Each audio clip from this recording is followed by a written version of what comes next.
it seems like there's a snowball effect. In other words, remember that Harvey Milk movie when Harvey Milk basically says, when they know one of us, they vote for us 2-1 or something like that. When you know a gay or lesbian or bisexual or transgender person, somehow that affects you differently than if they're sort of, those people out there that you don't really know. The more, it seems like the more that people leave Mormonism, then the more ex-Mormons that people know, and then the infection or the virus or the whatever the opposite of a virus is, it accelerates or grows the more that people like us are known. Does that make sense? Yeah. I think there's totally a tipping point. A tipping point. And it's safer to come out now than it used to be. And if the coercive community is not as coercive as it used to be, if I have to choose between my son and my church, it's much easier to pick my son now than it used to be. I think there's no doubt about that. And I think, certain counties, have reached that tipping point or going beyond that tipping point. I think just a couple other things. I think it's probably non-trivial that we have this sort of reverse Scientology effect. When John Travolta and Tom Cruise and Leah Remini are all Scientologists, well, that makes a lot of people want to join Scientology. But then when the celebrities start leaving and are vocal about it, that becomes a problem. We've seen that over the past few years in Mormonism, as Tyler Glenn, Dan Reynolds, Mindy Gledhill, other high-profile Mormons, Wayne Sermon, when they publicly say, I'm leaving the church and this is why, when your celebrities start fleeing, I think that becomes a problem. And then I think there's just self-inflicted injuries. There are just, it's one thing to have sort of a quiet policy about LGBT people or whatever, but like that November 15 policy was just like a baseball bat to the face of so many people that otherwise could have handled sort of this kind of quiet closet, homophobia. But when they're like excluding children and like, making, same-sex marriage worse than murder in terms of, it being declared as immediate apostasy. And then the reversal, it's like whiplash. It's like, okay, it's one thing to have this heinous policy, that is so vile, but then like call it doctrine and then just a couple of years later reverse it. It's like a double whiplash whammy. I think excommunicating public figures is just like the Streisand effect. It's just bringing more attention to your barbaric sometimes approaches. I think making, like you guys said, making bad gospel topics essays. I can't tell you how many people left the church over the blacks in the priesthood, essay. And it's just like, okay, you're going to throw Brigham Young and all the former prophets under the bus. Yeah. Was he a prophet or not? Yeah. I think Rough Stone Rolling has had a huge effect on people who have read it. Yeah. When I was younger, the idea that Joseph Smith was involved in money digging was and folk magic was a hideous anti-Mormon lie. And then the church's most eminent historian, writes about how it's true. Yeah. And then just freaking take the microphone away from Dallin H. Oaks and Bednar. These guys need, if ever there was a need for correlation, it's for it's for Dallin H. Oaks and Bednar and these guys. I don't want to say clowns because that's disrespectful, but like just these guys that are almost as bad as some of our worst politicians these days of just saying outrageously offensive things in 2020 that just drive people to suicide, drive people to depression, or drive people out of the church. Like, again, have policies that aren't popular, but like get credible, nuanced, savvy public speakers that just don't like rub salt in the wound of all the people that are struggling. So these are some of the things that I see. I'll just read a couple comments from our awesome listeners. Juliet writes, and this is going back a bit, seeing the stupid political opinions of highly religious people drives you to disrespect their religious people. Just this idea that Utah votes for Trump at rates as high or higher than so many states in the country. How do you square reasonable interpretations of Christianity with sort of, and I'm not saying Trump's evil because we have listeners, whatever you feel about Trump, I'm not trying to be political here, but like it's easy to look at some of Trump's utterances about immigrants or about, minorities or discriminated people and just say, this guy seems to be the opposite of Christ. How can religious people, embrace him? And then the reaction is just flee from the religion because, if that's what religion is, I don't want a part of it. That's a bigger problem where I live, where the evangelicals are all in for Trump. I think Trump's approval rating has fallen quite a bit in Utah. Yep. And Mitt Romney, I'll give him a little bit of credit for standing up to Trump a little bit. And you saw highly religious Mormons that were more inclined to vote for McMullen. So I do see a lot of Trump fans in Utah, but boy, you should come to where I live to see the Trump fans. And I'm telling you, the second generation is lost because the idea that you're going to elevate this guy for political expediency over and against everything you've always believed, just because he, might put a judge in that you like, really has stuck in the craw of young people. I've been thinking that we should, not that you want to turn to Trump, John, obviously this wasn't meant to be that, but one of the things that I thought was really interesting when I was out there just over the holidays, right, is the number of my family members who turned to me, and these are people who are LDS, right? They're in the church, who turned to me and knew that it was safe to trash Trump with me, right? And I have to wonder, is it safe to do at church? Maybe it's not safe to do at church, but they know the liberal, left-leaning, progressive sociologist, family member who's coming from urban Tampa is in town. I can now unload on how much I loathe Trump and despise everything that he does, right? Maybe not all of his political views. And that was kind of the interesting nuance, is that maybe, some of the politics and some of the things the policy stuff, which Trump doesn't have any, but people around him do, that they were okay with some of that. But him as a person, they just could not get over how awful a person he is. And I think it's safer to do that in Utah, like you said, Rick, than it is in more evangelically dominated parts of the country. I was really struck by that. I thought that was fascinating. Yeah. Where I live, the comparison is always to King David. King David had Uriah the Hittite murdered, but he was still God's instrument. And they equate Trump to King David. And that just, sticks in the craw of young people. Yeah. Yeah, and it'll be interesting to see is it Evan McMullen? Is that his name? Yep. Yeah. It'll be interesting to see if he runs again, because I think it was smart for the church to have him there to make it so the Republicans still get the electoral votes, but so that Utah couldn't be blamed as the highest Trump voting state. If McMullen's not there this time and there's not some conservative or Republican challenger, it'll be interesting to see where Utah ends up in terms of its percentage of Trump support, right?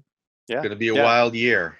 I have a lot of family members who say, I voted my conscience and voted McMullen because I could not vote for Trump. And I was never Hillary, right? They were never going to vote for Hillary. But it gave them an out. And, at some level, like Rick said, respect, right? That they couldn't support this awful human being, even if they agree with the politics, right? It was because they saw him as a sexual predator, as all of these kind of abusive things. They just couldn't vote for Trump. But Evan McMullen was a perfectly viable third-party candidate. Yeah, they were willing to do that. On politics, I think, and on Trump, I think Mormons talk the talk better than their evangelical counterparts. Absolutely. I have to share Spencer's comment. Spencer writes, racism, it's not as overt now, but it's systematic and fundamental to Mormonism. I think Mormonism still has a race problem, as indicated by recently them publishing a manual in 2020 that's still communicating this association between a curse and evil and dark skin. They're kind of stuck with that in the Book of Mormon, and they're trying to expunge it from the curriculum, but somehow it's slipping through anyway.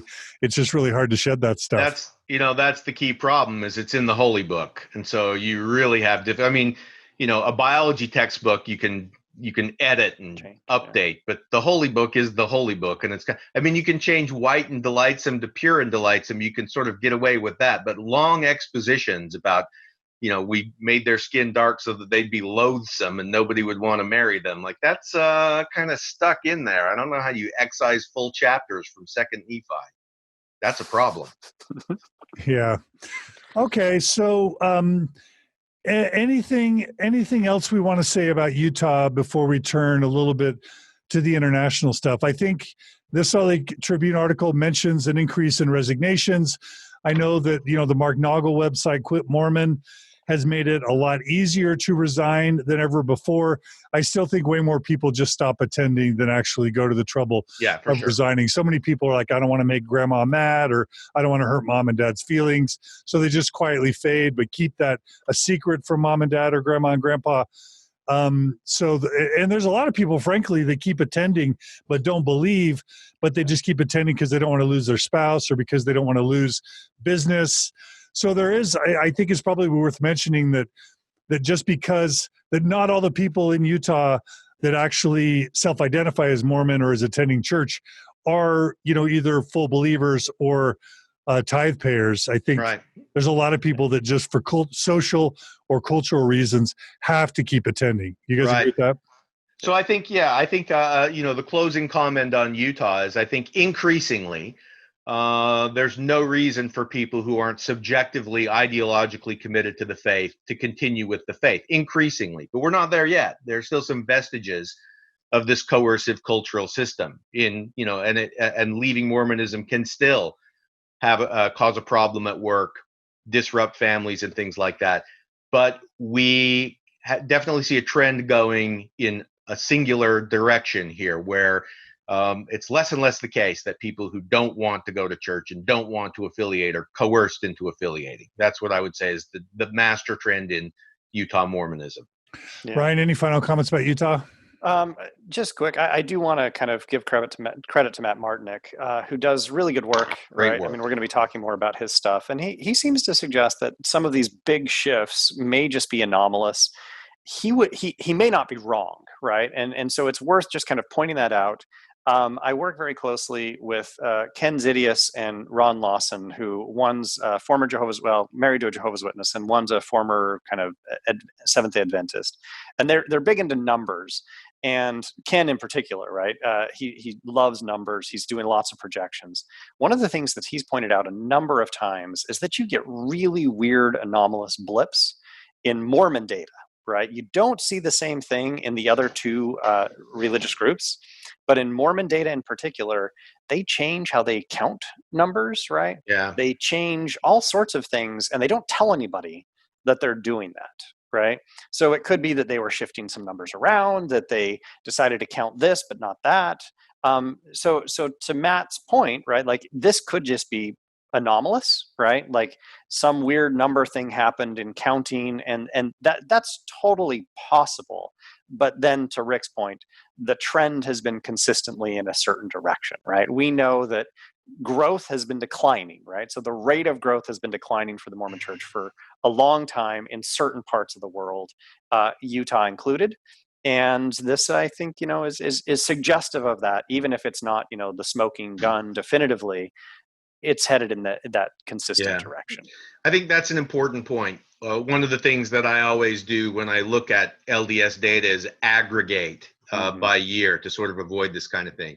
So, for instance, Matt points out that in 2019, there were 181 congregations added, and that's the highest in a long time. But in 2017, there were 0 added, and we went from 0 to 181. It's weird. Clearly, the way things are tallying, or maybe there are large bureaucratic decisions that are held off for a certain time, and then all of a sudden we devote the resources to new wards.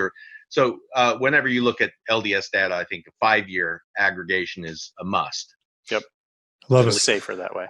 Really quickly, Paul writes, "You are politically biased too, John. No one cares about your personal political view either. Keep politics out of your discussion." And then Eric writes, "Adios." And I just want to say, I consider myself King David. Yeah. I mean, just to be clear, I don't like talking about politics on Mormon Stories because I have a specific mission, and I don't want to alienate my listeners politically when I'm trying to fry a different fish, so to speak. But to say that we can't talk at all about it, I mean, I'm not a rabid Democrat or Republican. I feel like I'm pretty moderate. I think there are good reasons to be Republican and Democrat. I do feel like it's fair to say Trump is divisive and polarizing and unkind generally in his speech. And that doesn't mean that I sign up to every Democratic platform plank and that I reject every Republican one. I consider myself sort of unaffiliated and moderate. But I don't know. I think we should be able to talk about some of these things without people getting Rick and I are probably in the same boat. My sister is Donald Trump's biggest fan. My sister loves Donald Trump, and I love my sister. She's a great person. So, my politics, I'm not one of those people who think that people who disagree with me are bad people or dumb people or anything like that. So. Yeah, and actually what I was saying, I was not trying, I may personally agree with them, right? But I was not saying what I think of Donald Trump. I was actually saying what my Mormon relatives were telling me about Donald Trump, which was kind of the interesting part, that they think he's a deplorable human being. That's what I think is interesting, is that there are Mormons, devout, weekly attending, tithe-paying Mormons in Utah who find Donald Trump deplorable. And these are not young people, right? These are people my age or older who are saying that's what they're saying. Right. So my politics aside, I was actually trying to keep my politics out of it. I just thought that was interesting. Yeah.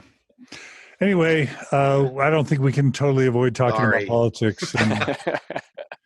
Oops. So, all right. So moving to this article, Matt Martinich in Cumorah.com wrote a blog post called Top 10 Most Encouraging and Top 10 Most Discouraging Growth in Missionary Developments for the Church of Jesus Christ of Latter-day Saints. I'm going to just read some of these in groups and have you guys respond in groups. So as far as the most encouraging things, I'll read a couple. 16 new temples announced. Redistribution of missionary resources and stabilization of full-time missionary force. 12 missions closed and 4 new missions open. 8 new missions to be organized. Let's start with those two. Any thoughts on those two positive announcements? There have been a number of kind of social scientist or social science leaning people like David Stewart and Matt Martinich, right, who have been arguing that the church is misplaced missionaries if they really care about growth for a long time. And you can even see this in some of my early research where I was strongly suggesting, like, these areas you're not going to see any more Mormon growth, right? They've passed this secular threshold. It's just not going to happen. Why the LDS Church has missionaries in Amsterdam is just beyond me, right?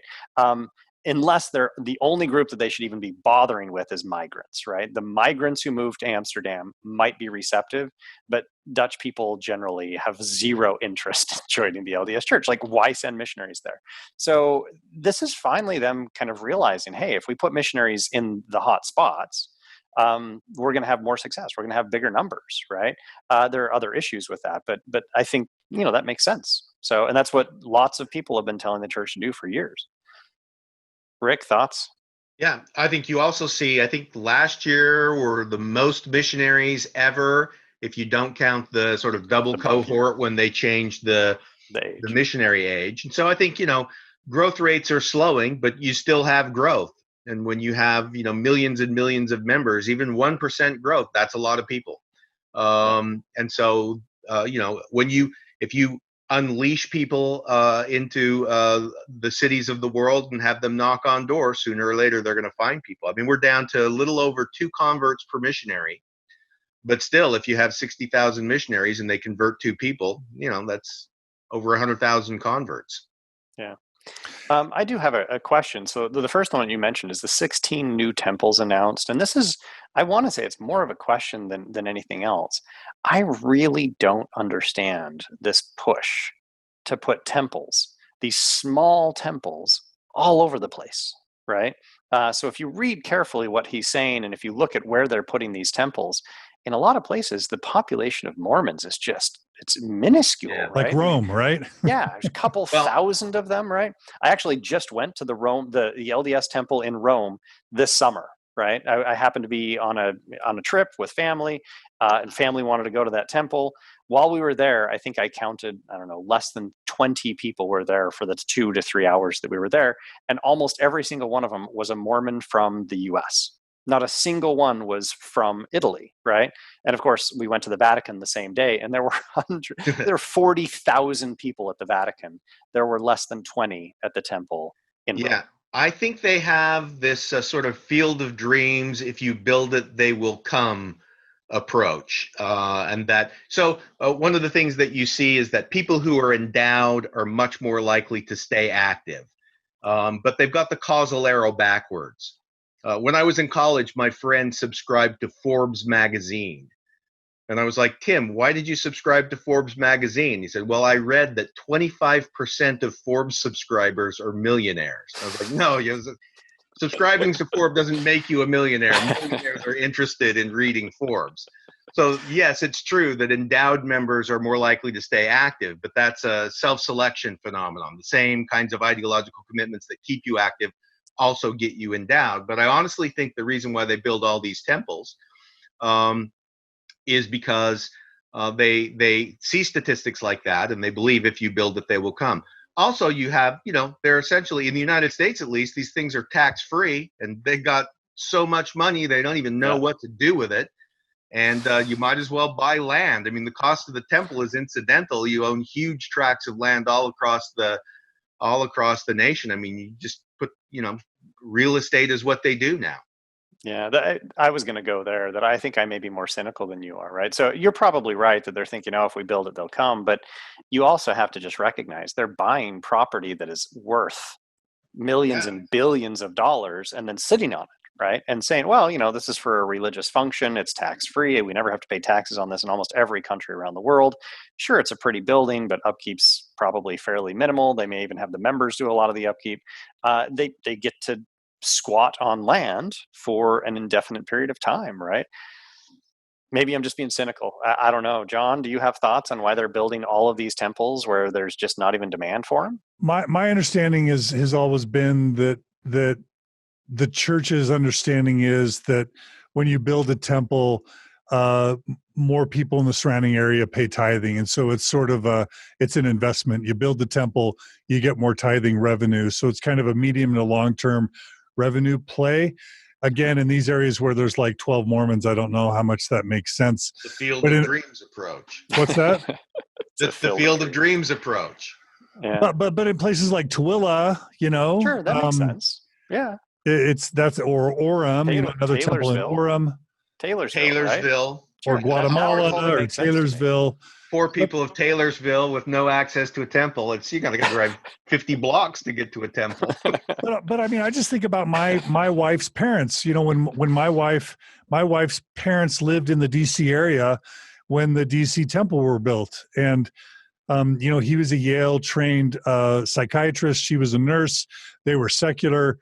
They built this big temple in DC. All of a sudden, it's this huge prominent building.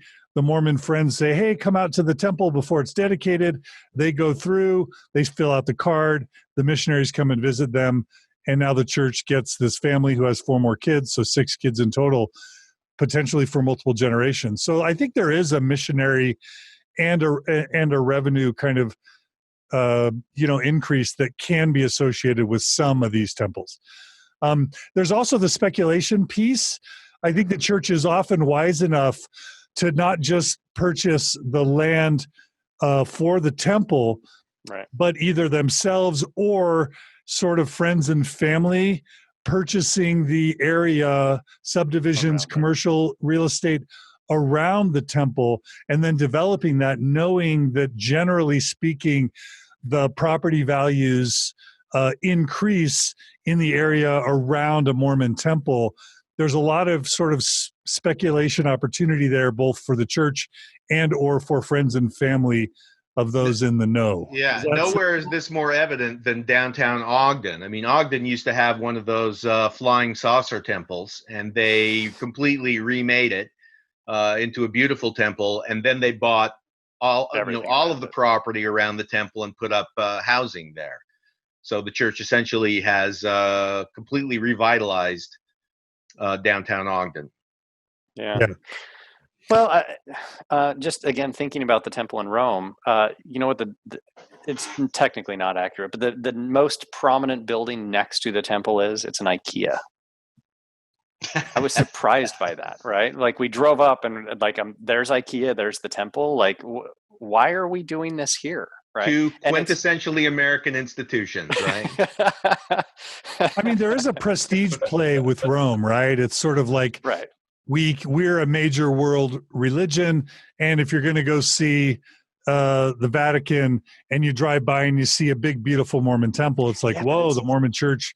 It's sort of like squatting nearby a major tourist attraction, and you get some of that secondary effect. 40 minutes outside of Rome.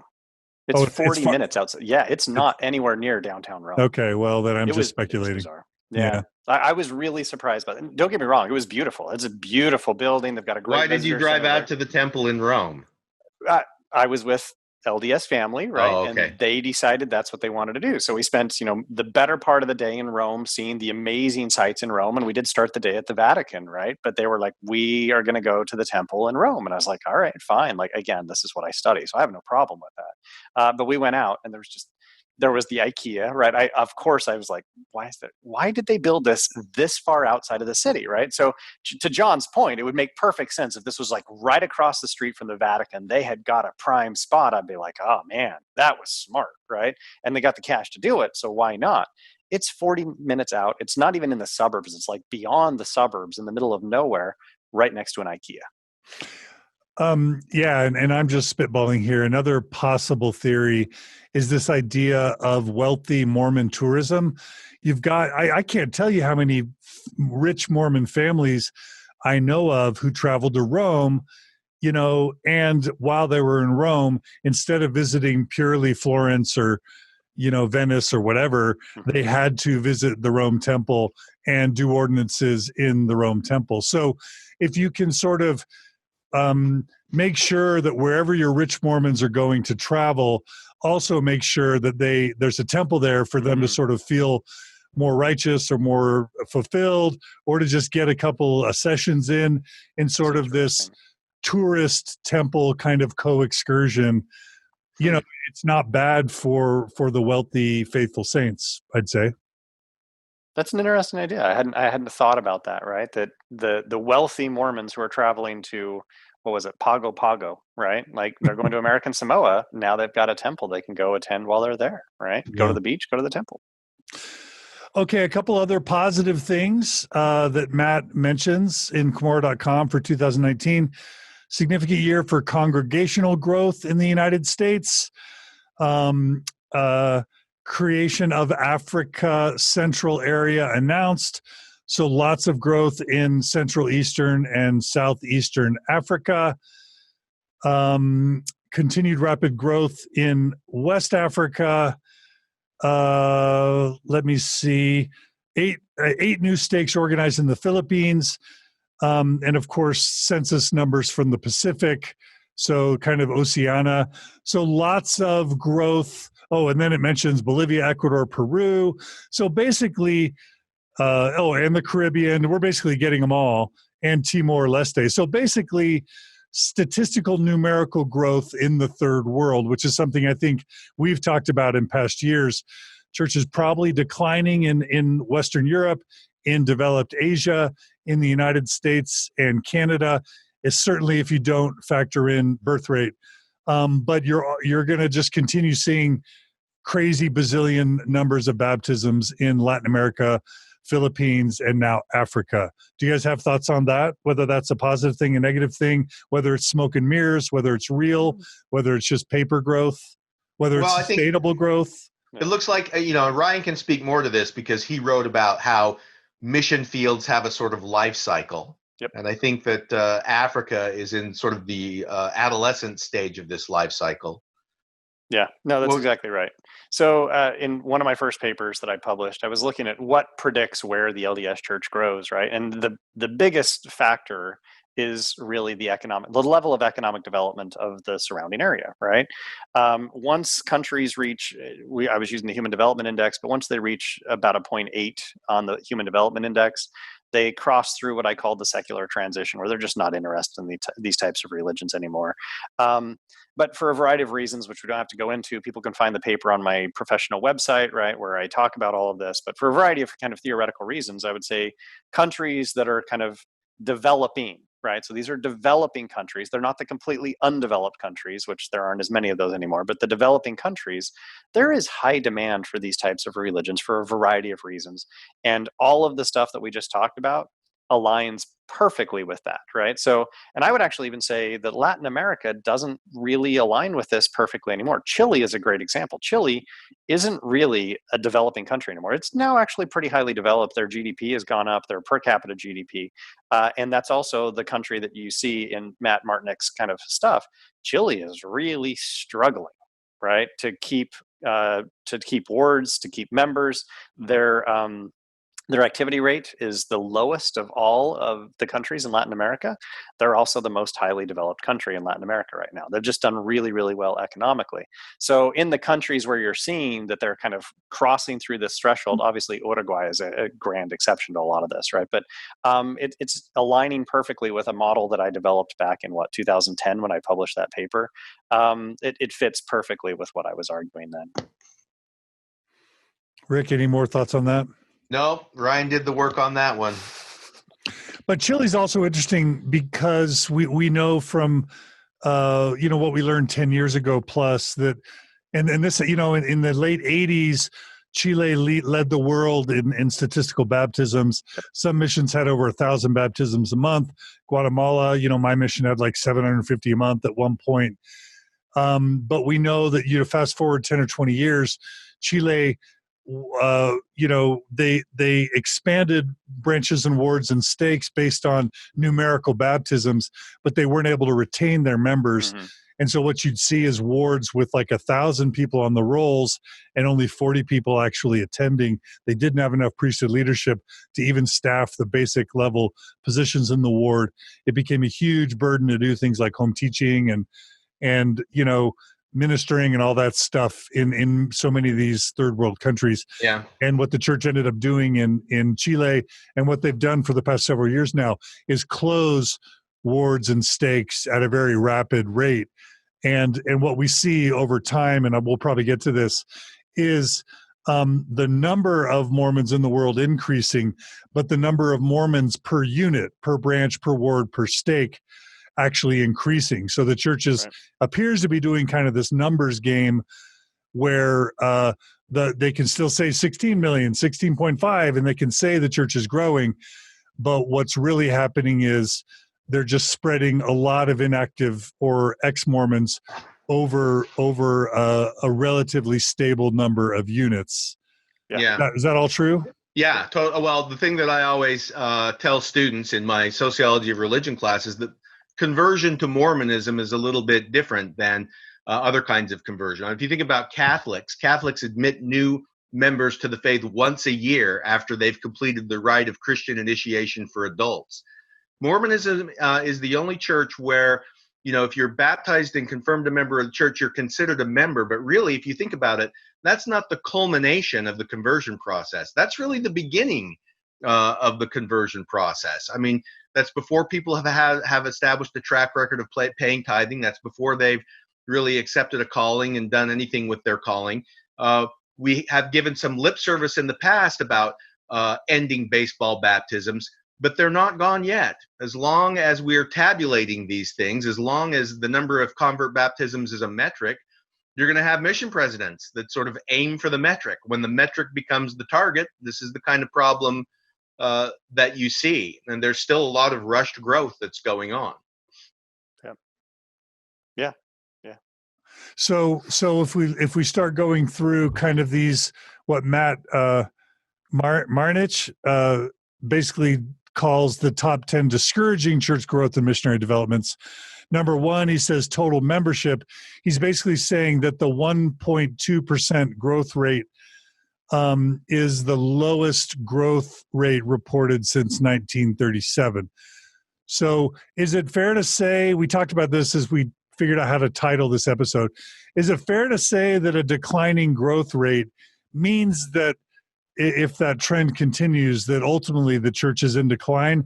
If the growth rate continues to become smaller and smaller, it means at some point it's not going to be a growth church anymore, which means church turns negative, that's decline. Yeah. I mean, right now you have, and we don't know how many of those people are identified. I think, Ryan and I looked at Mexico one time, and there was the over-reporting in Mexico, the difference between the number of people claimed by the church versus the number who self-identified was almost like a million members. Yeah, it was something like, I think we determined that something like 7% of all Latter-day Saints is a Mexican person who is counted by the church but doesn't claim to be LDS. And the same thing is in Brazil. Like, there's really no way of knowing until we match these against the censuses for Latin American countries. But I can, I have it doesn't take a crystal ball to see what it's going to look like in Mexico and Brazil and Chile and Argentina.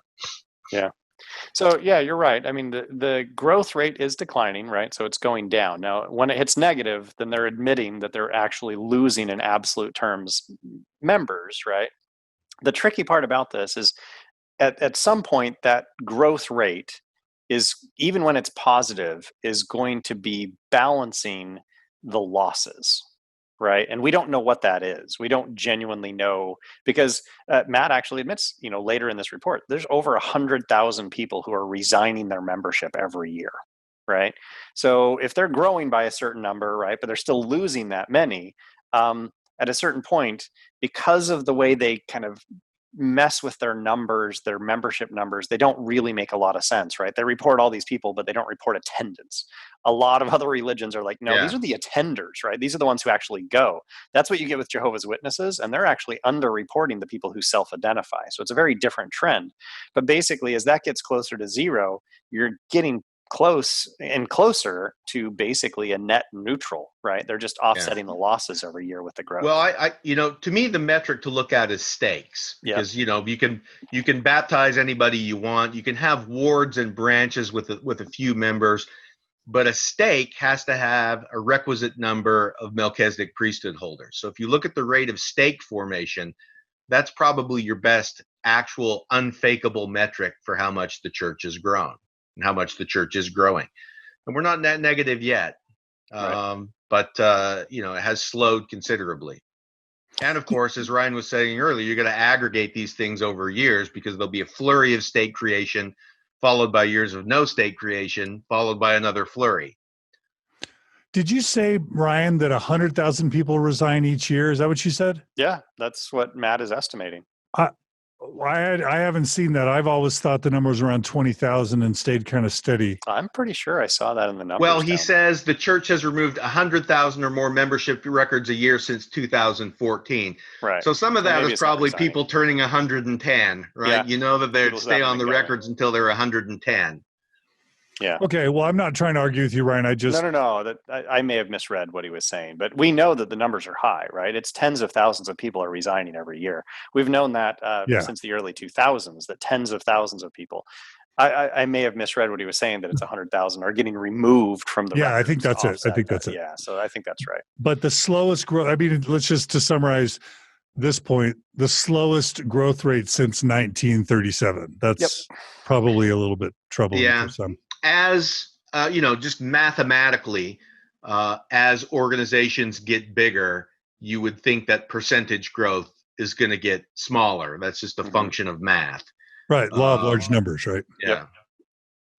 Well, and the other point to make there, right, is we have to consider where most of the members are versus where the rapid growth is, right? So you're going to see really high growth rates in some parts of Africa if you're using as the base the existing membership, and then it grows by a lot. But if we look at growth in the US, right, which we're not really breaking that out per se, if still we have the largest population of Mormons in the US, and they're growing at a very, very low rate, right? And I actually looked just because I wanted to put this into perspective. So you've got a 1.2% growth rate for the church overall. The US population growth rate per year is 0.7%, right? So this is not quite double that, but it's also including all of the growth that you're getting in the hotspots, which is basically Africa right now and a couple of other places, right? But that rapid growth is offsetting very, very low growth in other parts of the world, and in some places, negative growth. Yeah. And something I didn't mention in the negatives is that financially, how sustainable is it to be high growth in Africa, Philippines? These countries, I've been told, are are net contributors to the church's bottom line. Now the church is richer than God now that we know that they have over $120 billion, in investments, let alone total equity. But, you could grow in third world countries by having sort of rich, clean cut, Americans come and find ways to persuade super poor people to get baptized. But, the less and less that members in the United States and developed countries are paying tithing and are committed to the church, it becomes more and more of a financial burden for the church to be able to sustain this growth outside. Yeah. This had always been my theory, that every convert you baptized in Africa lowers the mean per capita tithing receipts. And so I had always thought that would be a problem, but I don't think that anymore, because there's enough money sitting, if they really have $100 billion just sitting in the bank, they can cover the operating costs of the church into perpetuity with the interest they get off that.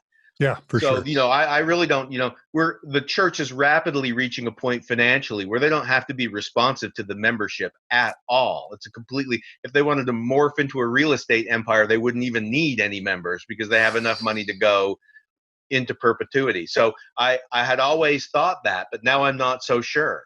I mean, I don't know. I think that there's enough money there that they can continue to expand into the foreseeable future and never really have to dip into the principal. Yeah, it's crazy. It's but amazing amount of money. Yeah, it's a ton of money.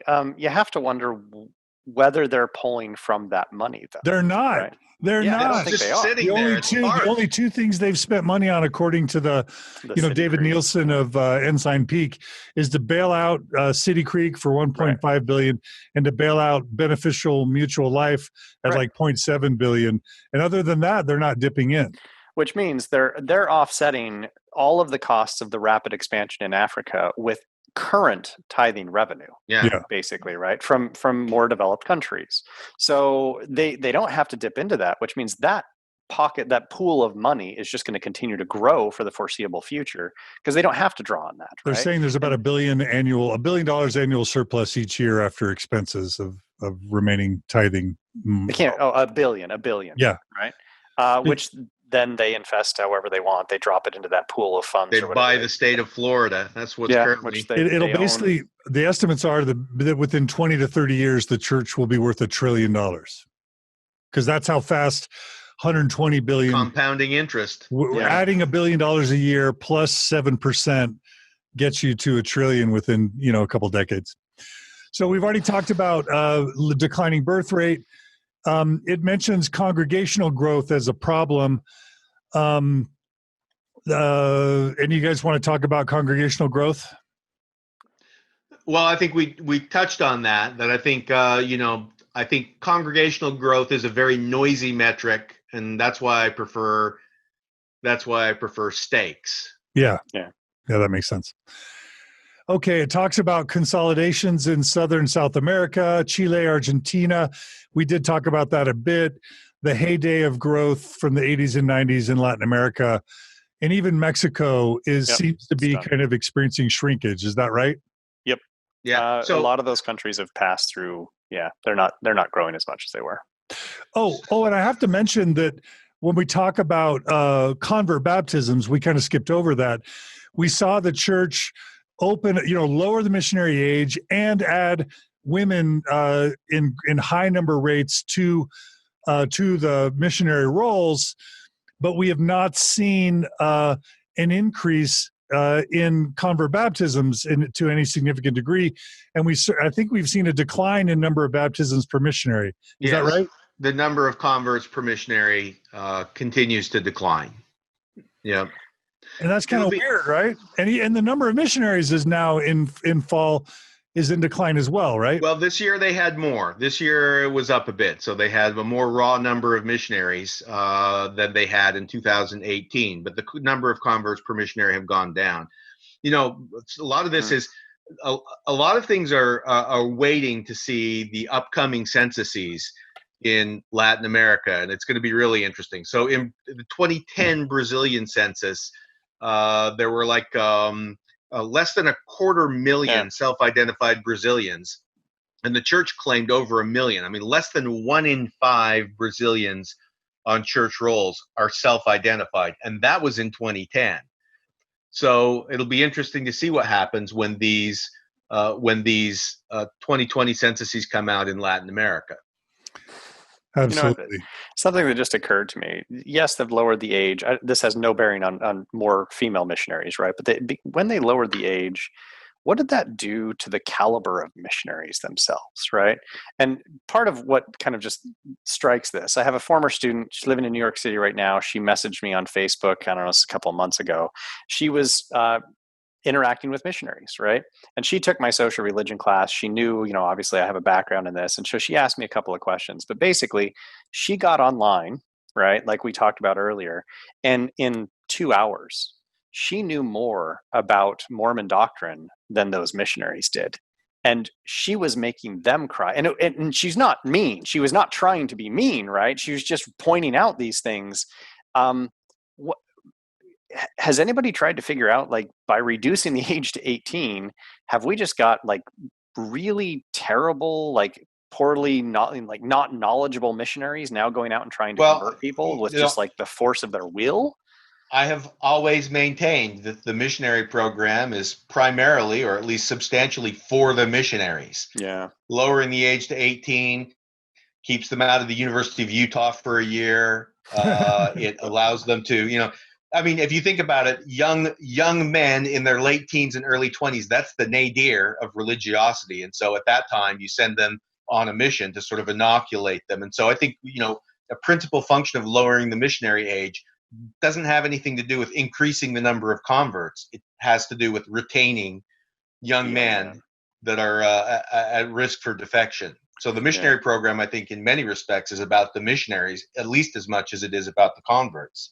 But also, Ryan, to your point, you hear reports of very, very high levels of missionaries returning home early, of anxiety or depression or losing their faith or just struggling to obey the rules. I think the rate of early return missionaries is as high as it's ever been. I've heard estimates that it's up to a third of all missionaries who go out come home early for some reason. Well, and again, I think part of that has to do with, obviously the missionaries are disproportionately come from Utah and the Intermountain West. Not all, but disproportionately.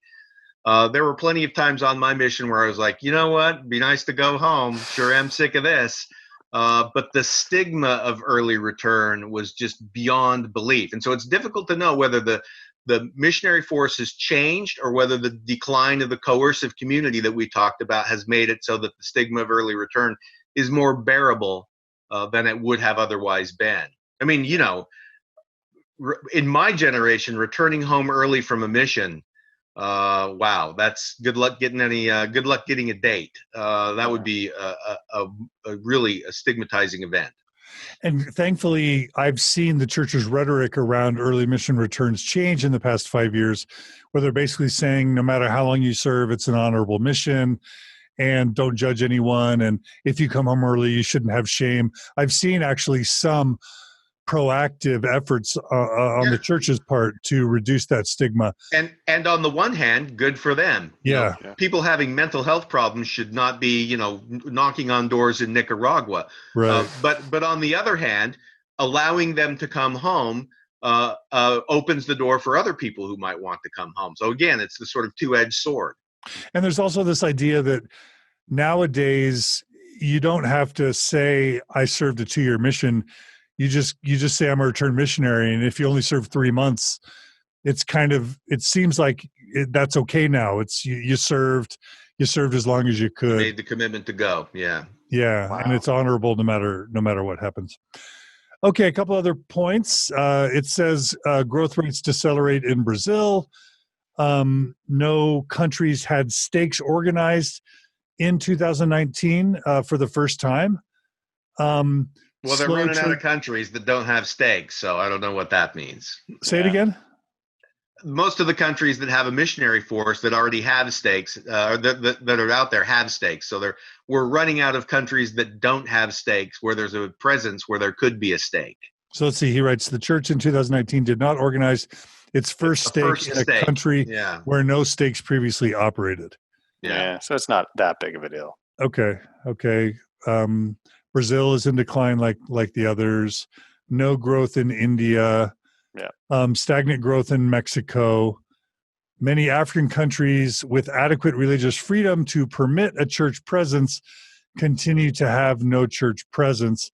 It's probably just unsafe in a lot of areas to have a lot of missionaries. Is that probably fair to say? Probably, although the Seventh-day Adventists don't seem to care. They don't. Yeah, and I don't know that it's entirely that, right? So this might get to some of the bigger issues with rapid expansion that maybe the church is playing it a little bit more safe this time, right? So the rapid expansion that they engaged in Latin America led to the baseball baptisms, to the horrible retention rates, to all of the problems that we've talked about and that many people have talked about. Maybe, I don't know, this is speculation, maybe they're thinking, let's try and get a center here in certain parts of Africa where we actually have a consistent, attending group of people, some strength, and then we can use that as expansion out rather than just going, oh, wait, that country's open. Let's get people in there now. Maybe they're taking it a little slower. I don't know. It would be smart of them to take it slower. The final points that Matt has on here, he writes discontinued stake and congregational closures in Taiwan. So Taiwan's in decline. Discontinued branch and stagnant growth in Malaysia, and significant consolidation of wards in Singapore. So we're seeing a contraction of the church in developed Asia. I would also add in Western Europe, you hear about places like Scotland and England and Sweden and Norway and those sorts of countries just in free fall. And then the one thing I don't see here, it seems like 2019 saw a lot of closures of MTCs, that there are MTCs in like Mexico or South America or even other places that kind of were closing. So any thoughts you guys on Asia specifically, or other areas? I think it speaks to Ryan's point. Malaysia is rapidly developing. Malaysia is becoming a first world nation rapidly, and as they're crossing this threshold that Ryan has identified, Vietnam, places like that. Yep. Something I don't like is that in missionary world and probably in many wards, if you become educated, the church members are quick to associate that with pride. Or if you become, less poor, the church is quick to say that the rich or the educated are prideful, and that's why they're not open to the gospel. I don't like that association, because I've found that educated people with means sometimes are some of the most giving, kind, loving, thoughtful people I know. And I don't mean to have bias there. I'm just saying I don't like that stigma. Yeah, I don't like it. When I was a missionary, we used to go to the less affluent parts of town because for whatever reason, we taught more discussions there. And we used to tract out rich neighborhoods, but nobody would really let us in. So I don't think it has anything to do with their quality as people, but for whatever reason, they are less susceptible to the Mormon message. I don't like it enough that I wrote an entire book chapter about it, John. So now, which book and which chapter? It's the book "What You Don't Know About Religion But Should," right. And I remember the number. I don't remember the name, but it is chapter 8, where I specifically talk about this whole claim of like non-religious people and more educated people being more prideful. And what I show is that it's demonstrably not true, right? So I found some good data from the World Values Survey, which I thought was just delightful, that asks based on, so I was comparing whether they're religious or not, right? So how religious they are versus questions like, I like to give people advice, right? Which I think is a better measure of whether they're arrogant, right? Rather than I'm religious or not, right? So, and what you actually see is the most religious people also are the most likely to want to give other people advice, right? So if you actually measure things like true measures of arrogance or pride, it turns out that it's the exact opposite of what you would expect, right? And so in that book chapter, which I actually used to give this away, like anybody who wants to email me and ask for a copy of the book chapter, I'll happily send it to you because I think it's such an important point. But if you actually kind of think through that conceptually, non-religious people are basically saying, I don't know. And religious people are saying, actually, I know, even though I can't know. which of those positions is actually the arrogant position, right? So they've basically engaged in beautiful Orwellian doublespeak by saying, right, those who are non-religious or those who are educated, they're the prideful ones, when in fact it's actually just the opposite. Projection. Which I think is kind of interesting. Yeah, so take it from 3 PhDs. Educated people aren't proud. We're not prideful, are we? No. So I want to give you guys... We know, because we have PhDs. I want to give you guys each a chance to kind of give a closing statement, but there are two big questions that I get more than any other question.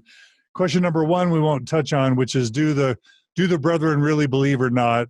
We won't touch on that today. But the second question is, every ex-Mormon wants to know, like, is this the year where the church is in decline? Is the church in free fall? Are we hitting the tipping point? Like, is the church on its way to death? So what if you guys had to answer that question in 2020, what would you say? Ryan, I'll ask you to go first, then you, Rick. Back in the 1950s, there were a number of sociologists who went on a limb and said, religion will be gone by the year 2000, right? And they were all wrong. So I can bet both Rick and I are going to say, right, like the church is not going away tomorrow. The church is not going away in 10 years. These signs that we've talked about, right, declining rates of growth. So their growth rates have been slowing down, are indicative of globalization and development, particularly in the developed world, right? But you're seeing this in other places that are rapidly developing, and then in the developing parts of the world, you're seeing more significant growth. The church isn't going to go away, right? It's going to be around for a long time. If I had to kind of project into the future, I'm not going to project any more than 20 years because it's just not safe to do that. Somebody's going to hold that against me. I would say that you're going to continue to see these rates of growth go down, depending, so that's kind of contingent on some other kind of global economic trends that we might see, and potentially any catastrophes, things like that. But I think you're going to continue to see this decline. You're going to see more and more people in Utah. So a good kind of illustration, I think we're going to see, and I actually gave a presentation on this like 2 years ago at a conference, in the next 20 years, Utah is going to be less than 50% Mormon. You're going to continue to see these kinds of things happening. The church is still here. It's got enough inertia, enough momentum, enough dedicated members that it's going to stick around. You're going to see the membership in the developed world aging. They're going to lose more and more young people. And even some older people are going to start leaving, but they're going to still get some growth. I think that's all going to happen. 20 years from now, it'll look very different as a church. I think that's true, but it's not going anywhere. So as far as projecting out for 20 years, which is all I would be comfortable doing, I think it's going to be around. When do you predict, Ryan, if you even have a prediction, that the church will start to be numerically in decline? Did you already say that? So as a percentage of the population in Utah, I actually gave some projections. As far as being numerically in decline, we know it is in some countries. Overall, that's tough. I'd have to sit down and look at some numbers, but it's going to continue to grow at a very slow rate, probably for the next 10 to 15 years. I think that's safe to say. Okay. You're breaking a lot of ex-Mormon hearts out there, Ryan. But yeah, I see a lot of wishful thinking among ex-Mormons.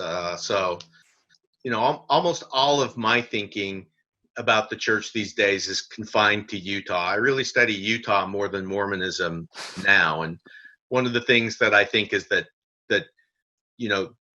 with respect to Utah, the 2016 PRRI had an atlas showing that 51% of Utah is self-identified Latter-day Saints. So the idea that Utah will be majority non-LDS in terms of self-identified members is probably on top of us right now.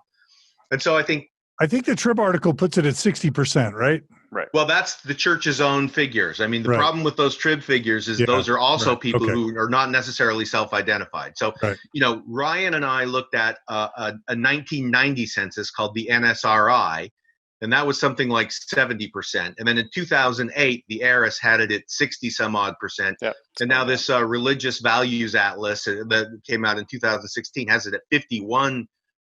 That's our best guess on, self-identified Latter-day Saints. And so, what I think is this idea of the, a distinctive Utah culture, a Mormon culture that exists independently of the church, a Mormon culture that can shape the behavior of people in the state beyond their personal proclivities and desire to behave, that is rapidly being extinguished. And I think, that to me, Mormonism, the form of Mormonism and the way Mormonism is practiced is probably going to look a lot. Mormonism in Salt Lake will look a lot more like evangelicalism in Atlanta than it currently looks now. I think there are always going to be people who want to affiliate with the church. There are going to be people who find meaning in the church.